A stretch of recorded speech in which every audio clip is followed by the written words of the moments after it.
Okay, welcome everybody. Today we're going to learn how to make this rack, a wall rack for your puppets. So I'm going to show you step by step on how to do that.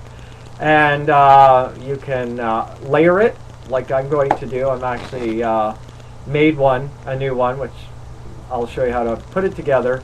And I'll be soon hanging it up. So, by the way, I have this watermark above me. I don't know what's going on, but somehow the program I normally use has decided that my special number isn't decided to work tonight. So anyways, sorting that out. So we will have to put up with a watermark for this recording. So here we go. What I used was a board, clearly. I got this you can get them at the hardware store kind of pre-painted white. It is not very thick. It is approximately, which totally works, about a half an inch, a little more than a half an inch, and it just needs to be large enough in length. This one is 3.5 inches this way, and about a half an inch this way thickness. You can make it different lengths depending the area that you want to. Someone says it looks like it's a 1x4. Yeah, I guess that could be it. So anyways, you can use it as long as you want within reason. The one above holds 5 puppets, and this one's going to only hold 4. I drilled 4 holes. And what I'm doing with this one, since I'm layering it, which is a good opportunity to show you, that if you do layer it, you want to make sure that the holes are in between the puppets above, okay? So that these puppets will come out in between and you can save more space, okay? So I've drilled 4 holes using a drill, clearly, and this device right here. Now all you need to do is, I don't know the exact name of this, drill. And what you do is drill a circular. This is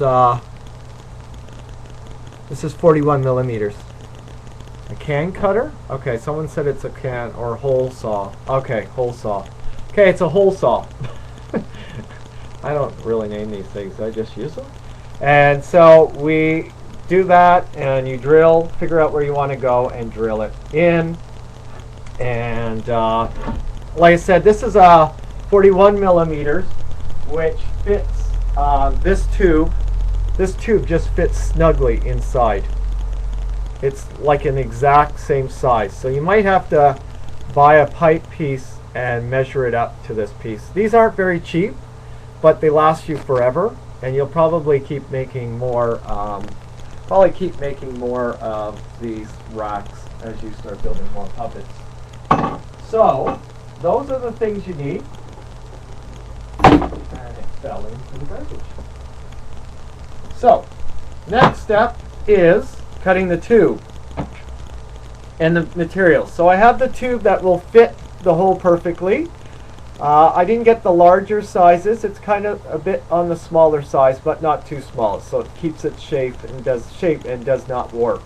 And it is PVC pipe, absolutely. PVC pipe. And I cut a piece that is 1.5 inches in length. That's a perfect size. And then I have a 45-degree angle elbow, PVC again, which fits the pipe that you're planning to use. And I've ran out. I thought I had some around the house still, but I do not have any more of this size. But you need to do a longer size than this. And mine behind me are about 18.5 inches in length. You could probably have it smaller if your puppets are smaller in size, so they're not so far sticking out from the wall. But I found about 18 inches is a good standard number for most size puppets. So, but again, cut it accordingly to your length. I'm just using this smaller size as our demo tonight, since I don't have a longer size. So you take your board and you fit the piece inside. Now you might have to, I have one side that, do a little sanding inside the hole just sometimes to help it fit, because it is a very snug fit. I do not glue it in, I just push it in. And I make sure it hits just snugly to the back of the piece, like that. It's almost touching the edge without quite, okay? Sticks out that much and that's perfect.